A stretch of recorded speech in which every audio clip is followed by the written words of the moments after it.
Yo, it's Rico. Welcome back to MMA Prophecy. And in this one, we got a UFC fight night. We got Derek Brunson versus Darren Till. Let's go. Our first fight of the night on the prelims. In the men's bantamweight division, we got Jonathan Martinez versus Marcelo Rojo. Let's take a look at Jonathan Dragon Martinez. 13 wins, 4 losses, 27 years old. He's pretty much a striker. He likes the left head kicks a lot. Mixes it up well with the kicks. Goes to the body. He's got a solid leg kick. I question his grappling light. I don't know if it's the best. And he's got a good front push kick. So yeah, man, he loves going for them kicks. Let's take a look at Marcelo Pitbull Rojo. 16 wins, 7 losses, 33 years old. He's also pretty much a striker, but he does have grappling. He's got a good switch stance, decent combos. He does put a pressure on. He does load up a bit of his strikes. But yeah, man, he's a solid striker. This one's a tricky fight. It's a risky one. Wouldn't really bet on it, but yep, I'm going to take Jonathan Martinez in this one.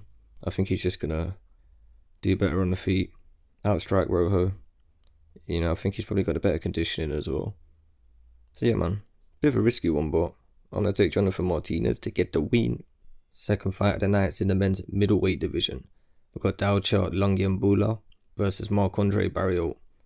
Let's take a look at Dalcha champion Lungiambula. 11 wins, 2 losses. 36 years old now. He's got solid power in his hands. Real dangerous power, man. He's got crazy physique. So yeah, he lacks in the cardio side, not the best conditioning.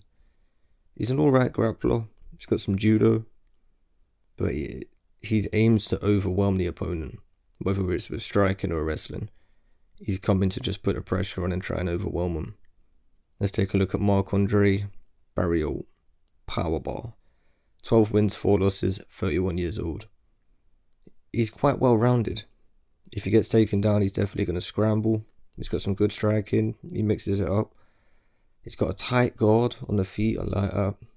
And yeah, man, he's durable and he's got good cardio. In this one, I think it's going to be a fairly easy fight for Marc. I think Marc-Andre Barriault will get a win in here, this one. He's got a way better cardio, better striking. I'm not sure if he's got the better wrestling, but he won't accept the takedowns. He'll scramble and try and get back to the feet. So yeah, we're going to go with Marc-Andre Barriault to get the win. The next fight is a short notice fight at a catch weight of 150 pounds.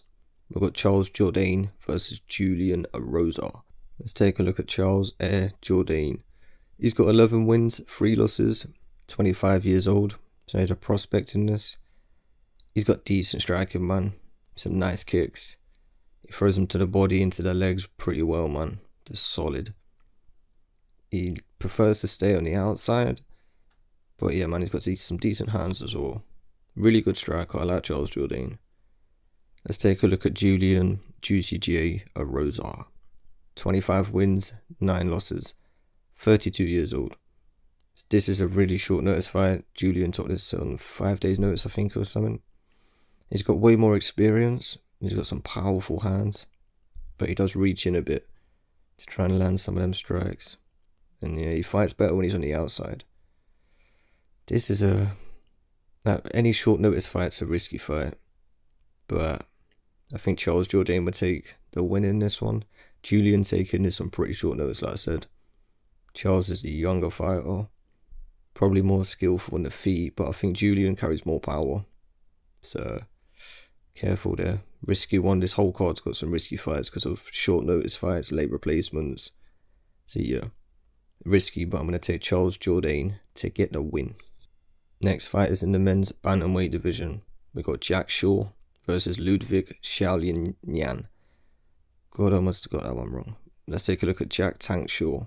14 wins, undefeated fighter, 26 years old. He's a really solid grappler. Mixes it up on the feet. Nice leg kick, nice body kicks. Good combos, man. And his base, like his original form, is Japanese Jiu-Jitsu. Nice, pretty traditional style where it focuses on a bit of everything. See the ground and the striking, submissions and all of that. So yeah, man, really impressed with Jack Shaw. Let's take a look at Ludwig Shaolin Yan. He took this fight on real short notice. 9 wins, 1 draw, 1 loss. 31 years old. For those of you that haven't seen it, he came from the Ultimate Fighter. Really good fighter, he was doing well, but he came up against a winner in Ricky Tercios, even. So yeah, man, it was just a bad style matchup for him. But a decent fighter. It's just, again, really, really short notice. So, yeah. No, I ain't seen too much on Ludwig either, apart from the Ultimate Fighter stuff. Jack Shaw's got such a all-rounded skill set. This should be his fight. Coming from the UK, you don't normally see grapplers, where our fighters are more of a boxing style. But yeah, man, Jack Shaw's a solid grappler. He's probably more of a grappler than a striker. But like I said, that doesn't mean he can't strike. He's got some nice kicks. And yeah, man, pretty sure you know where I'm going with this one. I'm going to take Jack Shaw to get the win. And I don't think this one's risky. Yeah, Jack Shaw to get the dub. Right, last fight on the prelims. We're in the women's flyweight division. We've got Ji Yeon Kim versus Molly McCann. Let's take a look at Ji Yeon Kim first. Fire Fist. She's got 9 wins, 3 losses, 2 draws. 31 years old. She's pretty much a boxer, really. She's got really good boxing, fast hands. But in this fight, she's got a solid 1-2 as well. She lives off the 1-2. But yeah, she's really tall in this fight. She's like not tall in general. She's only 5'5" and 72-inch reach. But in this fight, wow, has she got a height and reach advantage. Let's take a look at Molly Meatball McCann. 10 wins, 4 losses, 31 years old. She's pretty much a brawler. She has got okay grappling. She's been working on it. But she's more of a striker. You know, she's tough and she's got a lot of heart. Man, this is Molly's last fight on her contract with the UFC. She's lost her last 2 fights. I'm a big fan of Molly Meatball McCann, but she has to win this fight. And against Ji Yeon Kim, like I said, Kim's 5'7". Molly's only 5'4". Kim's reach is 72 inches. Molly's is 62. That's a 10-inch reach advantage for Kim. Now, I know Molly's been wrestling a bit more, and she wanted to get I see that she wanted to get submissions for her coaches. But apparently she wants to go back to what she's known best for, and what she came into the game doing, and that's boxing. But in this, this is when she actually needs to grapple. She does not want to try and box with Kim with that 10-inch reach advantage and almost 4-inch in height. Man, I don't think Molly's going to try and wrestle that much. So my pick in this one, I'm going to be real. I originally had Molly Meatball McCann because I thought she would come with the takedowns and, you know, just have her make it a grappling match. But seeing the latest comments about how she's just going to go back to her basics, it's her last fight. She's not been with her head coach much for this fight. Yeah, I'm worried. I think it is going to be a boxing match. And because of that, man, I'm sorry, but I got to take Ji Yeon Kim. Love Molly Meatball McCann, like I said, but if she's going to have a striking battle, she's going to lose it. Now, this is a risky fight, because if Molly does take it down, I see her getting the win.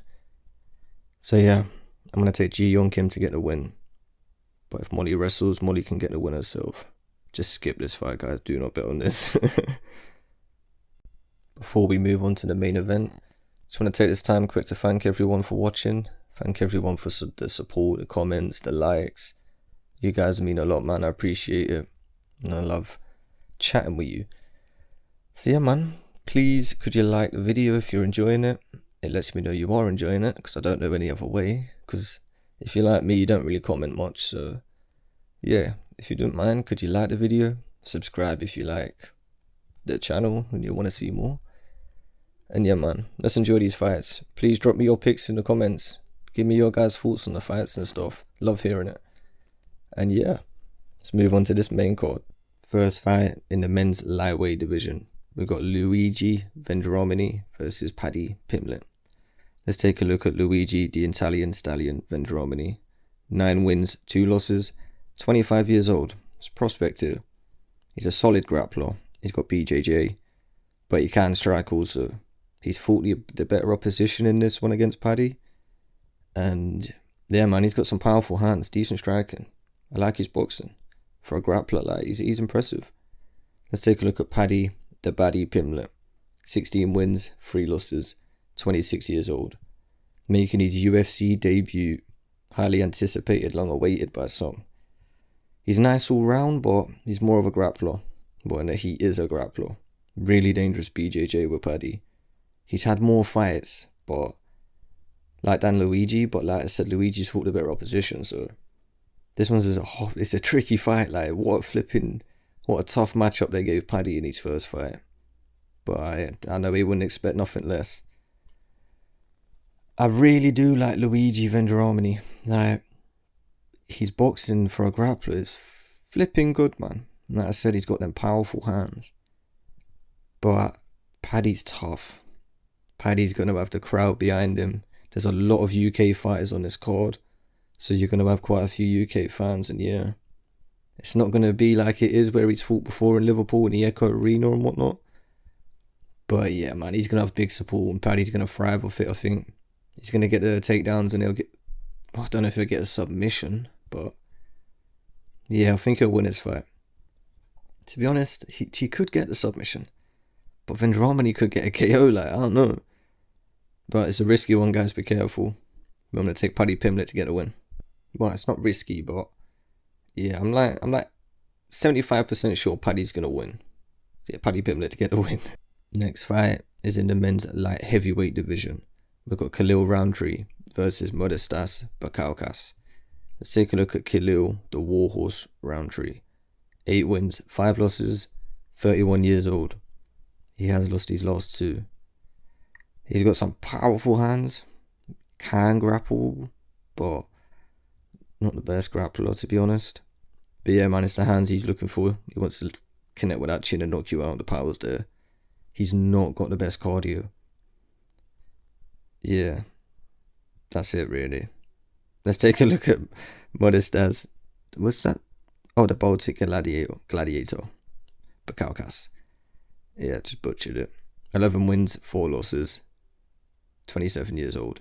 He's also lost his last 2 fights. So this fight, like, they're both really going to try and win this because they know they need to for their career.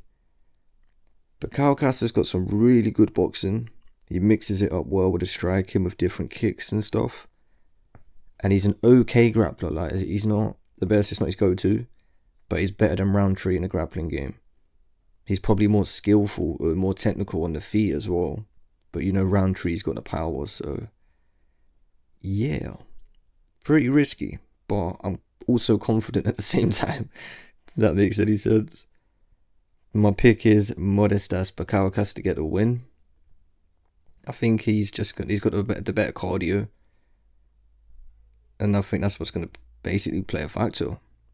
I think he's going to stay on the outside, mix it up with the takedowns, but like strike more or less. He's stay on the outside with the kicks, and yeah, man, Roundtree's gas tank's going to fade, and Bukauskas gets the win. So that's my pick. Modestas Bukauskas to get a win. Next fight is in the men's welterweight division. We've got David Zawada versus Alex Morono. Take a look at David Zawada. Don't know if I got that right. He's done 17 wins, 6 losses, 31 years old. He's good all round. He has got BJJ and some good wrestling, but he's got good striking as well, man. He has got a height and reach advantage in this fight, so yeah. Let's take a look at Alex the Great White Morono. 19 wins, 7 losses, 31 years old. Both these guys have had a lot of experience, man, a lot of fights. Morono's also good all round, but he's got powerful hands and BJJ. He can wrestle, but he's more of a striker, man. He's got some nice combos, and he's a good pressure fighter. But this is a risky fight. To me, this is one of the riskiest on the card. I'm seeing a lot of people go for Alex Morono, just like it's nothing. Yeah, he's going to win. I don't think it's going to be the case. I think David Zawada is going to give David. I think he's going to give him a hard fight. Possibly even upset it. Like, what's this? Is going to be the upset of the night. I think it could definitely happen. But my pick's going to be Alex Morono. I said I wouldn't really bet this. I'd skip this one, but risky fight. Alex Morono to get the win. Now we're on to the co-main event, the men's heavyweight division. We've got Tom Aspinall versus Sergey Spivak. Let's take a look at Tom Aspinall. 10 wins, 2 losses, 28 years old. 5-fight win streak here. Aspinall's got some solid grappling, man. Real powerful hands. He mixes it up well with the striking. He's got some good kicks. Then yeah, man, his strikes are fast. This dude's 6'5" and he can move. He's almost he reminds me a little bit of Cyril Gane. Different like fighters. But yeah, man, he's good all round. He's athletic for his size. Let's take a look at Sergey Polar Bear Spivak. 13 wins, 2 losses, 26 years old. He's got some solid grappling too, and wrestling. That he can strike, but I don't know if he's more of a grappler. No, yeah, he's more of a grappler. He's a grappler. He has got some good striking too, though. I won't take that away from him. Like in a clinch, he's dangerous for the Muay Thai. But yeah, in this one, I think Tom Aspinall's just going to be more like overwhelming in this one. I think he's just going to overwhelm Sergey. If not, catch him with some good counters like in the boxing. But yeah, I think Sergey's going to be in for a bit of a shock here. Because he's, like I said, he's usually the bigger fighter in these fights. And he kind of just like dominates the fighters. Because of his size, he's like his height is 6'3". But Tom Aspinall's 6'5", man. So yeah, I'm going to take Tom Aspinall to get a win. Now we're on to the main event. The fight this card was built around. In the men's middleweight division, we've got Derek Brunson versus Darren Till. Let's take a look at Derek Brunson. 22 wins, 7 losses, 37 years old. Really solid wrestling, man. Good grappler. He has improved in his striking, he's pretty decent now. But yeah, man, he's got solid ground and pound. He's more of a smart striker now. Yeah, I don't think he's got the best cardio, to be honest. I don't rate Brunson's condition in that. More in like the 4th and 5th round. First 3 rounds he's alright, but he does fade. He doesn't like gas out, but he fades. Let's take a look at Darren the Gorilla Till. 18 wins, 3 losses, 1 draw. 28 years old. He's a dangerous striker, man. Solid kickboxing, like Muay Thai style, bit of mixed. He's got some good conditioning. Fast, heavy strikes, man. And Darren's got some solid grappling defense. Goes under the radar. But yeah, man, that straight left. That's that dangerous weapon he's got, man. That'll put anyone to sleep. This is a really, really risky fight. Because on the feet, Darren Till wins by a mile. But then on the ground, Derek Brunson wins by a mile. Wow, this is like literally like best striker versus best wrestler type scenario. They're really good in their backgrounds. I do see Derek Brunson being able to get takedowns and whatnot, but in my opinion, Darren Till's takedown defense is underrated a bit. And I can't see him accepting the takedowns. He's going to constantly try and scramble and get back to his feet. But yeah, this is risky. It's either going to be Derek Brunson just dominates for 5 rounds with the wrestling, or Darren Till is able to defend some takedowns and get up from takedowns, scramble. And yeah, man, make it a fight on the feet, wear on Derek Brunson's gas tank. But yeah, risky one. Be careful. But I'm going to take Darren Till to get the win. Let's go, Gorilla. If anyone has made it to the end of the video, big up yourself. Thank you so much, man. I really do appreciate you lot. Thank you if you've been following the channel. We're slowly growing. We're getting there. And yeah, man, if you enjoyed the video, please like it. Like I said, subscribe if you haven't. Drop your comments down below. Let me know your picks. Love hearing them. And yeah, man, let's enjoy some fights. Let's make some money. Peace out, my guys.